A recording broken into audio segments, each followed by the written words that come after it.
Nandamuri Balakrishna, Boyapati Srinu కాంబినేషన్కు super hit జోడీ అనే పేరుంది. ఈ ఇద్దరి కలయికలో వచ్చిన సింహ, లెజెండ్, అఖండ చిత్రాలు ఘన విజయాలు సాధించాయి. తాజాగా ఈ సక్సెస్ఫుల్ ద్వయం మరోసారి కలిసి చేసిన సినిమా అఖండ 2 తాండవం. విజయవంతమైన అఖండ కు సీక్వెల్గా రూపొందిన ఈ చిత్రంపై ప్రేక్షకుల్లో మంచి అంచనాలున్నాయి. ఈ చిత్రం ట్రైలర్ కూడా ఆకట్టుకోవడంతో సినిమాపై అటు ప్రేక్షకుల్లో, ఇటు బాలకృష్ణ అభిమానుల్లో అంచనాలు మరింత పెరిగాయి. ఈ నెల 11న ప్రీమియర్స్తో విడుదలైన ఈ చిత్రం ప్రేక్షకులను ఆకట్టుకుందా? బాలకృష్ణ, బోయపాటి శ్రీనుల జోడీ మరోసారి బ్లాక్ బస్టర్ అందుకుందా? లేదా ఈ చిత్ర సమీక్షలో తెలుసుకుందాం. కథ: శివుడిని ఆరాధిస్తూ, ఆయన నామస్మరణంతోనే ఉంటున్న అఘోర అఖండకు బాలకృష్ణ, గురువైన మురళీమోహన్ రాబోయే ఆపద నుంచి భారతదేశాన్ని, హిందూ ధర్మాన్ని రక్షించాలంటే మరిన్ని శక్తులను ఆ శివుడి నుండి పొందటం కోసం అఖండను కఠోరమైన సాధన చేయమని కోరతాడు.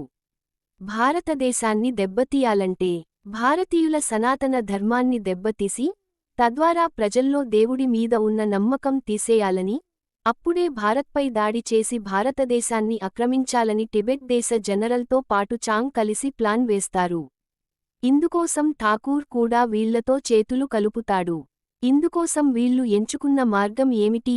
సనాతన ధర్మాన్ని, ప్రజలను అఖండ ఎలా రక్షించాడు? మురళీకృష్ణ, రెండో బాలకృష్ణ కూతురుగా నటించిన హర్షలి మల్హోత్రా పాత్ర ఏమిటి? సంయుక్త మీనన్కు కథకు సంబంధం ఏమిటి? విశాచి, ఆది, అఖండల మధ్య జరిగిన యుద్ధం ఏమిటి? చివరకు ఏం జరిగింది?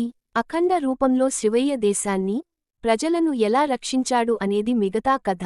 విశ్లేషణ: అఖండకు కొనసాగింపుగా దర్శకుడు బోయపాటి శ్రీను ఈ కథను అల్లుకున్నాడు.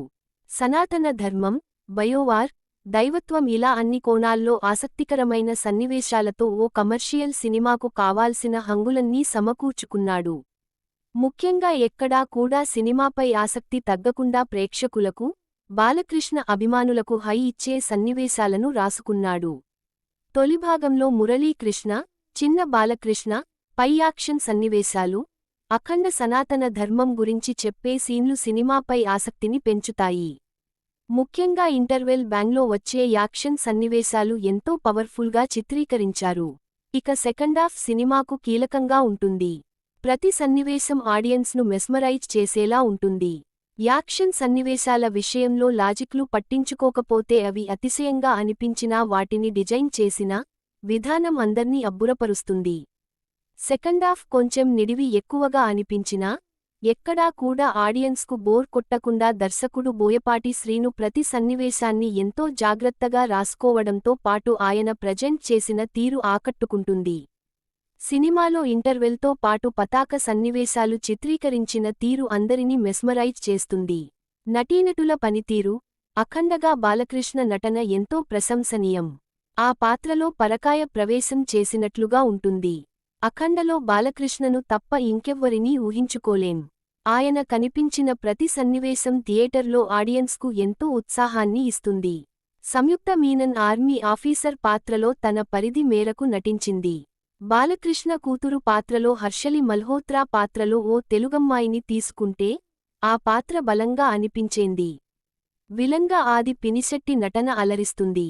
ఈ చిత్రంతో దర్శకుడిగా బోయపాటి శ్రీను తన ప్రతిభను మరోసారి నిరూపించుకున్నాడు. బాలకృష్ణను ఇలాంటి పవర్ ఫుల్ పాత్రల్లో చూపించడంలో ఆయనకు మించిన వారు లేరు అనే రీతిలో బోయపాటి ఈ చిత్రాన్ని తెరకెక్కించాడు. ఈ సినిమాకు తమన్ నేపథ్య సంగీతం ప్రాణంగా నిలిచింది. యాక్షన్ సన్నివేశాల్లో ఆయన నేపథ్య సంగీతం సన్నివేశాల స్థాయిని పెంచింది. ఫోటోగ్రఫీ సినిమాకు వన్నె తీసుకొచ్చింది. సీజీ వర్క్, గ్రాఫిక్స్ చాలా సహజంగా అనిపించాయి. ఫైనల్గా అఖండ 2 తాండవం అన్ని కమర్షియల్ హంగులతో రూపొందిన పైసా వసూల్ సినిమా. డివోషనల్ టచ్తో హై వోల్టేజ్ యాక్షన్ సినిమాగా తెరకెక్కిన ఈ సినిమాలో లాజిక్లు వదిలేసి సినిమాను సినిమాగా చూడాలనుకునే వారికి ఈ సినిమా నచ్చుతుంది. ముఖ్యంగా బాలకృష్ణ అభిమానులకు ఈ సినిమా మంచి సంతృప్తినిస్తుంది.